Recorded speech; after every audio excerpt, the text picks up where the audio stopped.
Halo, ketemu lagi dengan saya di kuliah Matematika Dasar Lanjutan ya, atau Matematika Lanjut. Masih tentang fungsi transenden. Kali ini saya akan bicara tentang inverse dari fungsi logaritma natural yang kita bahas di video sebelumnya.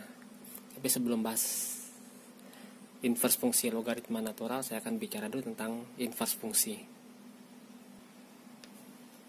Inverse fungsi kira-kira seperti ini ilustrasinya. Jadi kalau kita punya fungsi yang kurva biru ini, kalau kita punya x, maka nilai fungsi dari x terhadap kurva ini adalah kita tarik garis lurus sampai kena kurva, kemudian kita tarik garis horizontal ya. Nah, di sumbu y ini adalah fx ini adalah nilai fungsi dari x ya. Nah, ini adalah fungsi biasa. Inverse-nya itu adalah kebalikannya. Kalau awalnya y, maka inverse-nya adalah f inverse y ya. Jadi caranya terbalik ya.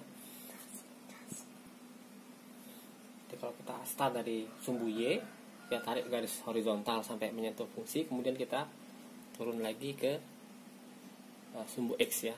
Nah, di titik sini adalah kita katakan adalah nilai inverse dari nilai y terhadap inverse fungsi ini. Nah, bagaimana kalau kita diberikan suatu fungsi, apakah bisa kita temukan inverse-nya? Caranya mungkin sudah kalian pelajari di SMA ya. Jadi ditukar aja ini. Jadi ini misalkan y biar mempermudah ya. Y. Kemudian ini kita kalikan ya.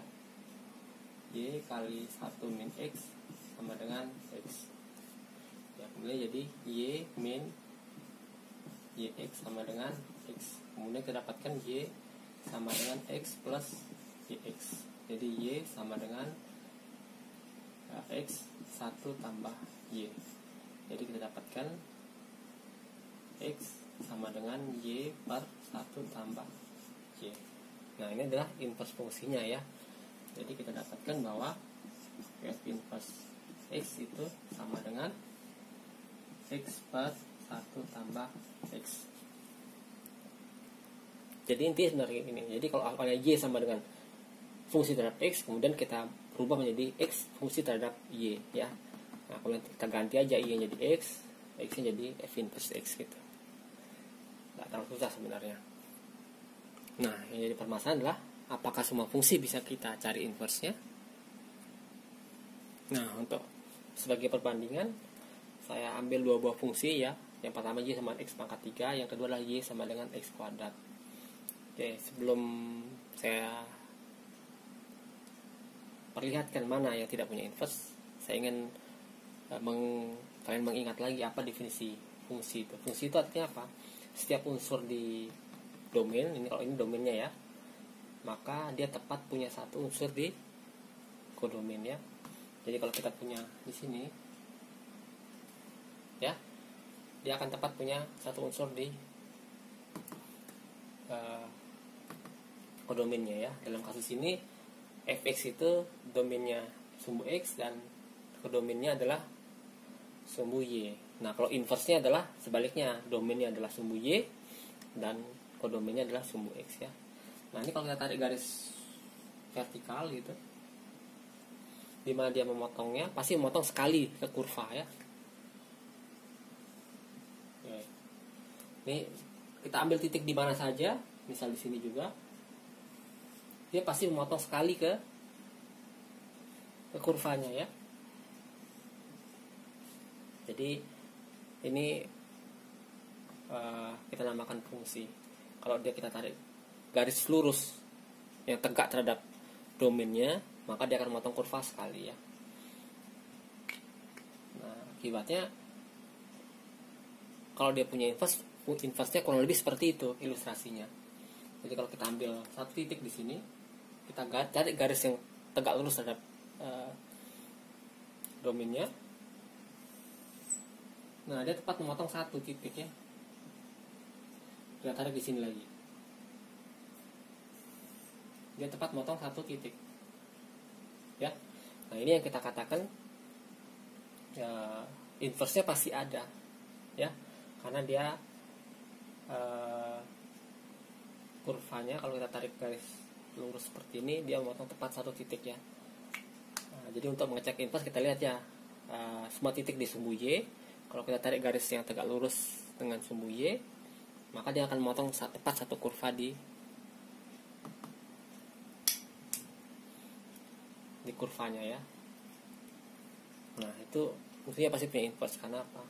Karena tadi tidak ada titik di domain inverse itu yang dipetakan menjadi dua ya. Kalau kalian ingat ini,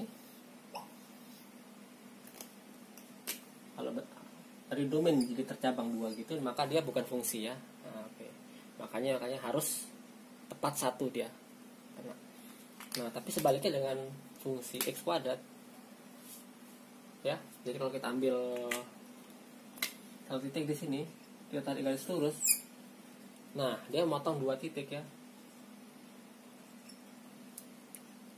Karena memotong dua titik, akibatnya fungsi bentuknya akan seperti ini. Jadi satu titik ini dipetakan jadi dua titik ya. Ini juga titik petakan dua titik. Jadi pasti tidak punya inverse karena tidak berbentuk fungsi ya. Tidak menjadi suatu fungsi. Nah, jadi ini contoh Y sama X pangkat 3 adalah fungsi yang punya inverse. Y sama X kuadrat adalah fungsi yang tidak punya inverse. Oke. Tapi sekali lagi inverse juga bisa dibatasin ya. Jadi kalau dibatasin di sumbu positif aja ya, maka otomatis Y sama X kuadrat dengan X-nya positif itu pasti punya inverse, yaitu akar X ya. Nah, caranya adalah kalau ini kita dapatkan X sama dengan akar pangkat 3 Y ya. Sementara ini kita dapatkan X sama dengan akar dari Y ya. Kita tahu Y-nya berapa aja pasti ada hasilnya. Sementara Y di sini negatif, dia nggak bisa ya. Jadi makanya harus yang positif saja. Oke, nah itu adalah inverse ya. Itu kurang lebih ilustrasi inverse yang kalian pelajari di SMA. Sekarang saya akan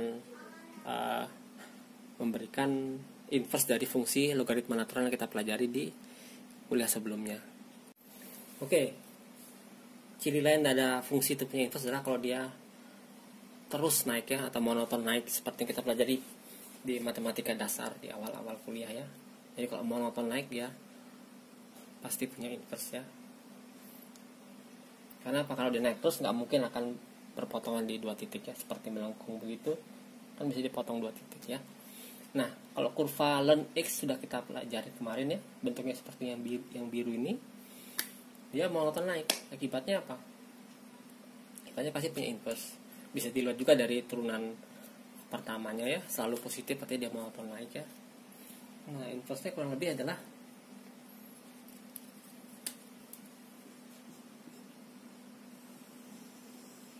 seperti begitu ya. Jadi nah, ini adalah fungsi yang kita namakan, kalau yang biru adalah ln x,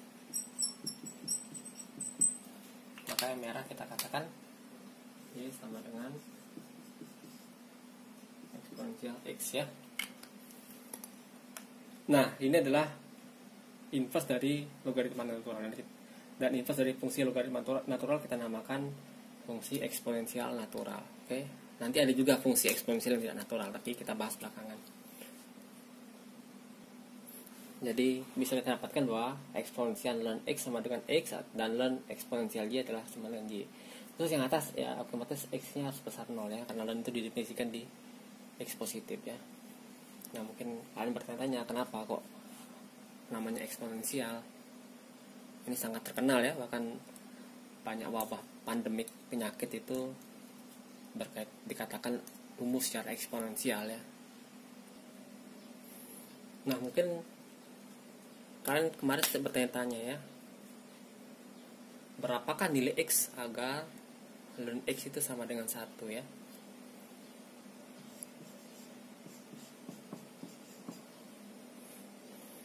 Nah, nilai x yang memenuhi ini itu sangat terkenal ya. Itu dinamakan nilai ditemukan oleh Euler ya. X yang memenuhi ln x sama dengan 1 itu kita namakan bilangan Euler ya.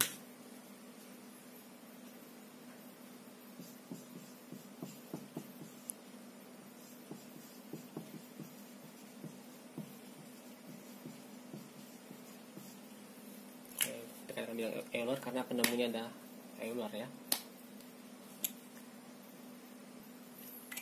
Seperti dengan pi, bilangan E ini atau Euler ini adalah salah satu bilangan yang sangat penting di matematika ya.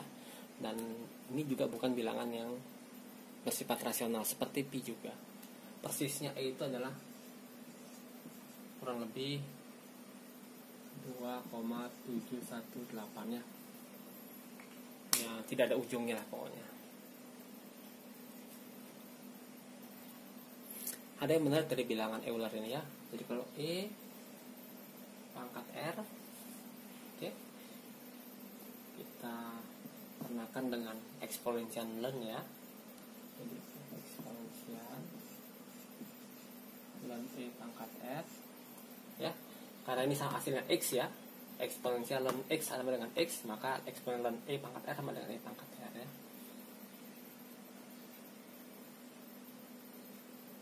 Nah, kita tahu kalau ln itu angkatnya itu boleh turun kayak logaritma ya. Jadi sama dengan eksponensial dalam kurung R ln E. Tapi kita tahu ln E itu sama dengan 1 ya. Jadi kita dapatkan eksponensial R ya. Dari sini ya, maka kita sering katakan eksponensial R itu eksponensial X itu sama dengan E pangkat X. Oke. Nah, nantinya kita tidak akan lagi menggunakan simbol eksponensial X, tapi E pangkat X langsung ya. Nah, dari sini ya otomatis dari sifat tadi berarti E pangkat ln X itu sama dengan X untuk X besar 0. Yang kedua, ln E pangkat Y sama dengan Y ya.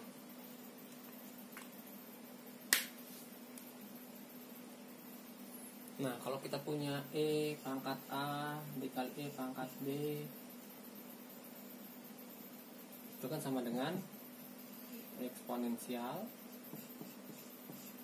ln E pangkat A dikali E pangkat B. Ya, karena ln itu bersifat ln A kali B sama dengan ln A tambah ln B ya. Jadi sama dengan eksponensial ln E pangkat A tambah ln E pangkat B. Oke. Nah, ini A nya boleh turun kan karena logaritma ya. Dan ln E sama dengan 1 nya kan jadi A ya. Ini sementara ini jadi B. Jadi sama dengan A tambah B ya, atau sama dengan E pangkat A tambah B. Nah, ini jadi E pangkat A kali E pangkat B sama dengan E pangkat A tambah B ya. Ini mirip dengan bilangan biasa ya.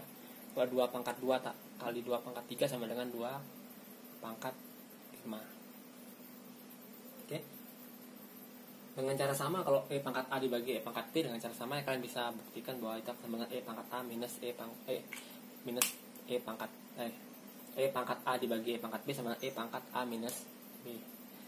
Silakan kalian coba sendiri ya. Nah, seperti biasa yang menarik adalah kalau kita punya fungsi eksponensial, kita tertarik untuk menghitung berapa turunannya ya. Oke. Jadi kalau kita punya X sama dengan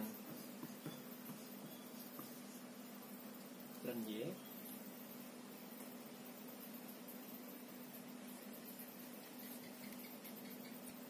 dan kita turunkan terhadap X di masing-masing ruas ya. Jadi dxx sama dengan dx ln Y. Oke, X terhadap X turunannya adalah 1 ya. Jadi 1 sama dengan, nah ini kan ln U jadinya ya. Jadi sebenarnya adalah seper Y ya dikali dx Y ya. Tadi mungkin kalian sudah lihat di awal-awal tadi ya. Ini jika dan jika Y sama dengan E pangkat X ya. Nah, Nah, jadi kita dapatkan dx y sama dengan y. Ya. Tapi karena y sama dengan e pangkat x, otomatis turunan dari e pangkat x itu sama dengan e pangkat x. Oke.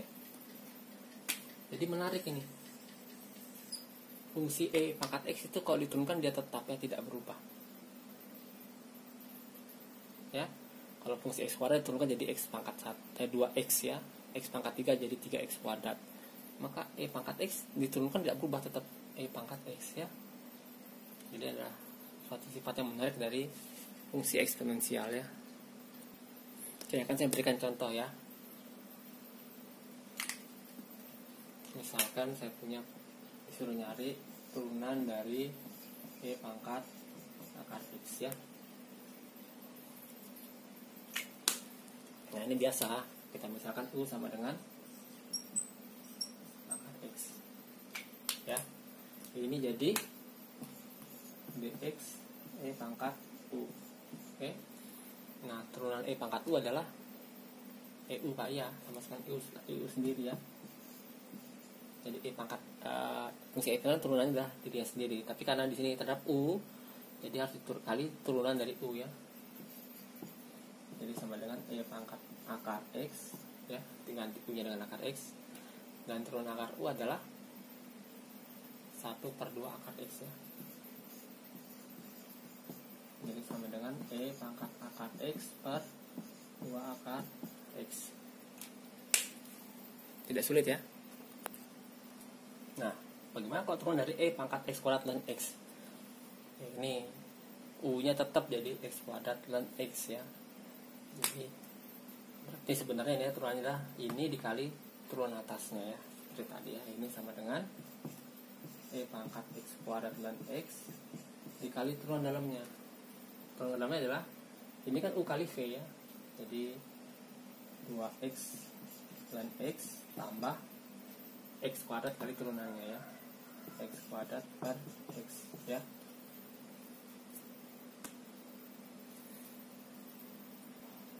Nah, ini mudah, ini jadi x ya.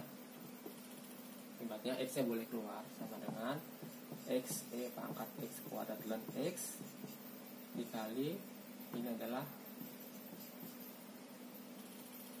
2 ln x tambah 1 ya. Tapi 2-nya kan bisa naik ke atas sini, sifat logaritma. Jadi ini hasilnya. Saya kira tidak susah ya. Nah, yang menarik adalah karena turunan dari e pangkat x sama dengan e pangkat x, maka integral dari e pangkat x dx sama dengan e pangkat x plus c ya, otomatis ya. Nah, tadi saya berikan contoh untuk turunannya. Sekarang bagaimana dengan integralnya ya. Jadi kalau integral e pangkat min 4x dx berapa? Ini seperti biasa, kita misalkan u-nya sama dengan min 4x, akibatnya du per dx sama dengan min 4. Nah, tinggal diganti aja. Ini sama dengan integral e pangkat u, dx nya diganti dengan du per min 4. Nah, oke, min 4 nya boleh keluar ya. Jadi min 1 per 4. Nah, integral EU pangkat DU adalah EU sendiri ya, karena sudah sama UU ya. Jadi sama dengan min 1/4 E pangkat U plus C. Nah, tinggal diganti U nya dengan min 4x ya. Min 4x. Dapat deh. Tidak sulit ya. Nah, satu contoh lagi ya. Jadi kalau integral x kuadrat kali e pangkat min x pangkat 3 bagaimana? Ya, ini kita misalkan u-nya ini ya. Jadi kita dapat u sama dengan min x pangkat 3, du per dx sama dengan min 3x kuadrat ya. Nah, tinggal diganti aja. Ini jadi integral x kuadrat e pangkat u, dx nya diganti ya. dx nya adalah du per ini ya, du per min 3 x kuadrat. Ini x kuadrat bisa dihilangkan ya, akibatnya min 3 boleh keluar, jadi sama dengan min 1/3 integral e pangkat u du.